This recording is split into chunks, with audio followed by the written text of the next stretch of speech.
नमस्ते दोस्तों, स्वागत है आपका अपने चैनल नॉलेज बिग बैंग में। Last part lie, truth and reality में हमने देखा कि लोग झूठ क्यों बोलते हैं। अक्सर बोले जाने वाले छोटे मोटे झूठ से किसी को कोई नुकसान तो नहीं होता, लेकिन इस नुकसान की सीवियरिटी तब बढ़ जाती है जब झूठ का इस्तेमाल आपराधिक गतिविधियों में या आपराधिक गवाहियां देने में ज्यादा उपयोग में लाई जाती है। किसी भी आपराधिक मामलों में झूठी गवाही देना एक बहुत बड़ा गुनाह है। कई वैज्ञानिकों ने प्रयत्न किए और कुछ हद तक उन्हें सफलताएं भी मिली कि झूठ को पकड़ा जाए। देखते हैं 3 टेक्निक्स जो झूठ को पकड़ने में काम आ सकती है या आती है।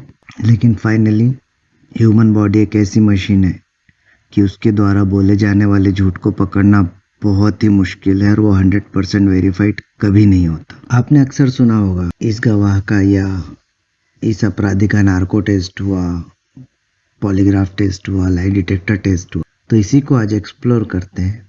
चलिए, झूठ को पकड़ने की हमारे साइंस में अभी तक 3 तकनीकें उपयोग में लाई जाती है। लाई डिटेक्टर, जिसे पॉलीग्राफ टेस्ट भी कहा जाता है। लाई डिटेक्टर और पॉलीग्राफ टेस्ट ये लगभग एक ही टर्म है। दूसरा होता है नार्को टेस्ट और तीसरा होता है हिप्नोटिज्म। क्यों इनकी जरूरत पड़ी, थोड़ा सा इतिहास और इनकी कार्यप्रणाली देखते हैं। लाई डिटेक्टर या पॉलीग्राफ टेस्ट। किसी भी अपराध के तफ्तीश के दौरान ज्यादातर लाई डिटेक्टर का इस्तेमाल किया जाता है। हर बार किसी गुनाह की कबूली के लिए किसी भी संभावित व्यक्ति को टॉर्चर करना या उसे कोर्ट से उसकी कस्टडी लेकर उसे 3rd डिग्री देना, ये एक अमानवीय क्रिया है और यह मानवता के खिलाफ भी है। इसी को दूर करने के लिए सबसे पहला टेस्ट जो इजाद किया गया वो पॉलीग्राफ टेस्ट था। देखते हैं इसका छोटा सा इतिहास और कार्यप्रणाली। 1730 में ब्रिटिश उपन्यासकार डेनियल डिफो ने एक निबंध लिखा था। ये कहानियां भी लिखते थे। उस निबंध का शीर्षक था an effectual scheme for the immediate preventing of street robberies and suppressing all other disorders of the night. इस निबंध में उन्होंने एक ऐसी मशीन की संकल्पना दी थी जिसका इस्तेमाल करने से लोग सही बोलने लगे या विशेषज्ञ को पता चल जाए वो सही बोल रहा है या गलत। इसी संकल्पना को आगे बढ़ाते हुए 1878 में एक फिजियोलॉजिस्ट एंजेलो मोसो ने एक ऐसे यंत्र का सबसे प्रथम इस्तेमाल किया। परंतु उस समय टेक्नोलॉजी इतनी प्रगत नहीं थी और मानवीय हाव भाव का निरीक्षण करना आसान काम नहीं है। इसी के चलते 1921 में जॉन लार्सन ने इस यंत्र में हार्ट बीट के फीचर को ऐड कर दिया और यही पहली पॉलीग्राफ मशीन कहलाई जो साइंटिफिकली प्रूफ थी। इसे ही पहला पॉलीग्राफ मशीन माना गया। 1936 में C.D. ली ने बीपी और पल्स रेस्पिरेशन इस फीचर को भी रिकॉर्डर में ऐड कर दिया।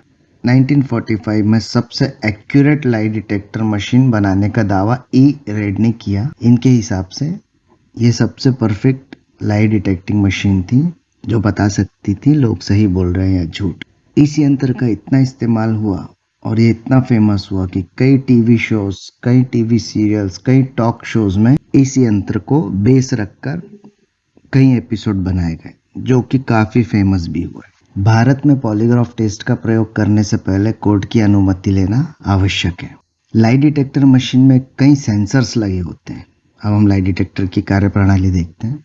लाई डिटेक्टर मशीन में कई सेंसर्स लगे होते हैं जो कंटिन्यूअस हार्ट बीट का रेट, ब्लड प्रेशर का रेट, स्ट्रेस लेवल कंटिन्यू एक ग्राफ पेपर पे लीनियरली ड्रॉ करता रहता है। अब आप पूछेंगे ये कैसे बता सकता है कि इंसान सही बोल रहा है या गलत।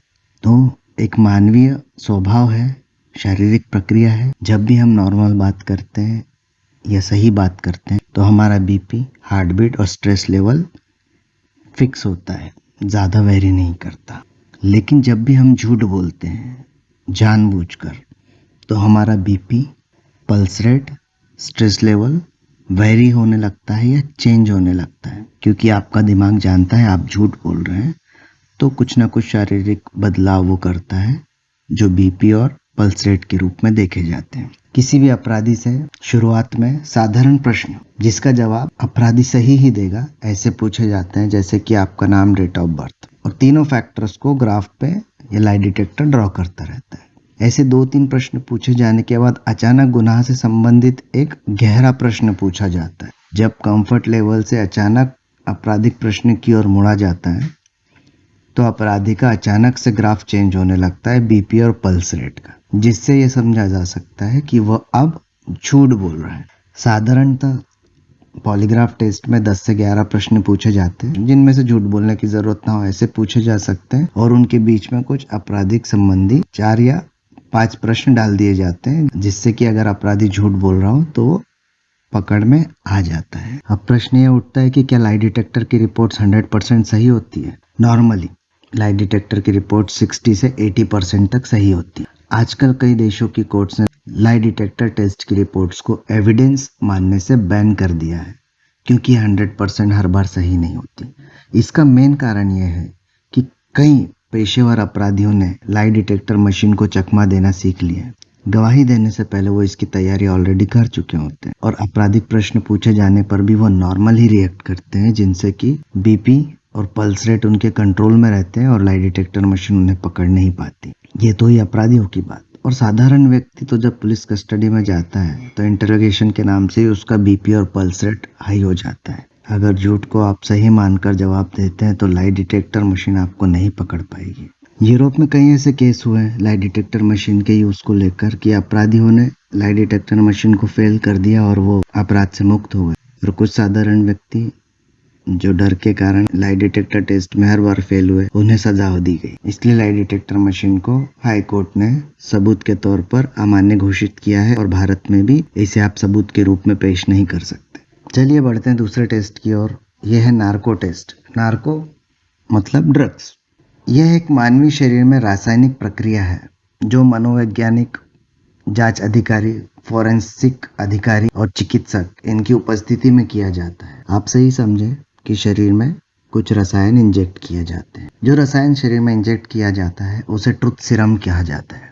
1922 में हार्सले ने सबसे पहले इसका इस्तेमाल किया था रॉबर्ट हाउस टेक्सास में 2 कैदियों पर। इसमें पेंटानॉल, सोडियम इमेटल, इथेनॉल, बार्बिचेरेट्स, टेपोजोमैन आदि रसायनों का इस्तेमाल किया जाता है। परीक्षण के दौरान व्यक्ति को सोडियम पेंटोल का एक इंजेक्शन लगाया जाता है। ऐसा माना जाता है कि इस इंजेक्शन को लगाने के बाद वह व्यक्ति अर्ध बेहोशी की अवस्था में चला जाता है। उसको इस अवस्था तक ले जाया जाता है कि वो तर्क वितर्क की क्षमता को खो देता है और पूछे गए प्रश्नों का सीधे सीधे उत्तर देता है। लेकिन नार्को टेस्ट के साथ एक प्रॉब्लम यह है, अगर दिए गए ड्रग्स, मैं तो ड्रग्स ही कहूँगा, अगर दिए गए ड्रग्स या इंजेक्शन की मात्रा कम हो तो वह हद से ज़्यादा बोलने लगता है और अनवांटेड बोलने लगता है और विशेषज्ञों को नॉर्मली गुमराह कर देता है। अब अगर इस ड्रग्स की मात्रा ज़्यादा इंजेक्ट कर दी जाए तो वह व्यक्ति बेहोश हो जाता है, यहाँ तक कि वह कोमा में भी जा सकता है।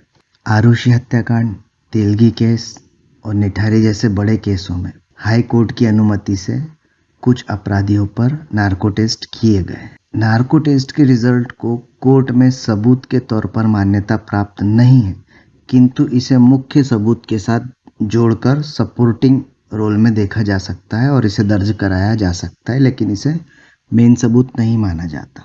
तीसरी जो टेक्निक यूज की जाती है वो है हिप्नोटिज्म की। साइकोलॉजिस्ट और जांच अधिकारी की उपस्थिति में किसी अपराधी पर हिप्नोटिज्म ट्राई किया जाता है। इसमें एक साउंड प्रूफ रूम होता है जो एक स्पेस की तरह दिखे ऐसा डिजाइन किया जाता है। उसमें कई प्रकार की लाइट्स होती हैं, कई प्रकार के साउंड्स होते हैं, जिसे टाइम टाइम पर साइकोलॉजिस्ट ऑपरेट करता है। जांच अधिकारी को अपराधी के सामने नहीं बिठाया जाता, उसे ऐसे लाइट की छाया में बिठाया जाता है कि वो अपराधी को ना दिखे। साइकोलॉजिस्ट उससे प्रश्न पूछता है और जांच अधिकारी छुपकर सारे क्रमवार उसके बोले गए स्टेटमेंट्स को नोट करता है। यह एक बहुत ही लंबी और उबाऊ मतलब बोरिंग प्रक्रिया है। इसमें कुछ दवाइयां भी इस्तेमाल की जाती हैं और हिप्नोटिज्म की कुछ टेक्निक्स का भी इस्तेमाल किया जाता है, और व्यक्ति को लगभग अर्धमूर्छित अवस्था में ले जाया जाने का प्रयत्न करता है। कभी कभी वो हिप्नोटाइज होता भी है, कभी कभी नहीं होता है। इसलिए इस टेस्ट को भी कोर्ट में सबूत के तौर पर पेश नहीं किया जा सकता। तो ये था हिप्नोटिज्म। अब फिर से प्रश्न ये उठता है कि polygraph test, hypnotism, narco test जब ये कोर्ट में अमान्य है तो इनका इस्तेमाल ही क्यों होता है या इन्हें किया ही क्यों जाता? देखिए, हर चीज़ के पॉजिटिव और नेगेटिव दोनों पार्ट होते हैं। हिप्नोटिज्म और पॉलीग्राफ टेस्ट का इस्तेमाल कई साइकोलॉजिक ट्रीटमेंट्स के लिए भी किया जाता है। कई ऐसे साइकिक पेशेंट्स होते हैं जो मानसिक रूप से इतने मजबूत नहीं होते या मानसिकता में कुछ खराबी आने के कारण उनके बिहेवियर चेंज होते हैं, तो हिप्नोटिज्म उन पे इस्तेमाल किया जाता है। उन्हें ऐसी मानसिक स्थिति में लाके उनके दिमाग में कई पॉजिटिव चीज़ें भर दी जाती है जिससे उनकी ज़िंदगी में बदलाव आ सके और वो अच्छी एक ज़िंदगी जी सके। तो ये था तीनों टेस्ट के बारे में टेक्निकल एनालिसिस। आई होप दोस्तों आपको ये एपिसोड पसंद आया होगा। अगर पसंद आया होगा तो मेरे चैनल को सब्सक्राइब करना, इस वीडियो को लाइक और शेयर करना ताकि और लोग भी इस जानकारी को प्राप्त कर सकें। Learn and grow every day.